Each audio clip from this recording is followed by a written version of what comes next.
2004 ते 2010 मध्ये 3 ते 4 वेळा आलेले प्रश्न पार्ट 1 सुरू करूया. प्रश्न पहिला, शाहू महाराजांनी आपल्या राज्यात मागासवर्गीयांसाठी किती टक्के जागा राखून ठेवल्या होत्या? उत्तर आहे 50% जागा राखून ठेवल्या होत्या. राजर्षी शाहू महाराजांनी 26 जुलै 1902 रोजी कोल्हापूर संस्थानात मागासवर्गीयांसाठी सरकारी नोकरीत 50% जागा राखीव ठेवण्याचा ऐतिहासिक निर्णय घेतला होता. प्रश्न दुसरा, महात्मा ज्योतिबा फुले यांना प्रभावित करणारा विचारवंत कोण होता? उत्तर आहे थॉमस पेन. थॉमस पेन यांच्या राईट्स ऑफ मॅन या पुस्तकांचा प्रचंड प्रभाव होता. या पुस्तकात मानवी हक्क, स्वातंत्र्य आणि समानतेचा विचार होता. प्रश्न तिसरा, आद्य क्रांतिकारक म्हणून कोणाला ओळखले जाते? उत्तर आहे वासुदेव बळवंत फडके.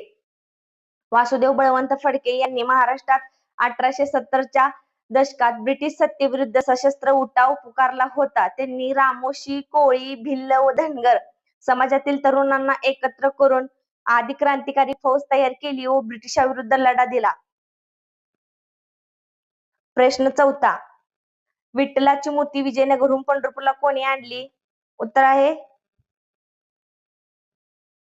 भानुदास महाराज. भानुदास महाराज यांनी कृष्णदेवराय यांनी मूर्ती हंपीला नेली होती. त्यानंतर काळानंतर भानुदास यांनी पंढरपुरात मूर्ती आणली. प्रश्न पाचवा, प्रसिद्ध पुणे करार कोणत्या दोन नेत्या दरम्यान झाला?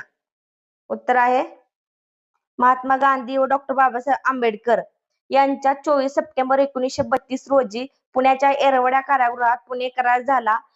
पुणे करार असा होता की दलित समाजासाठी स्वतंत्र मतदार संघाऐवजी राखीव जागाची तरतूद करणारा हा करार होता.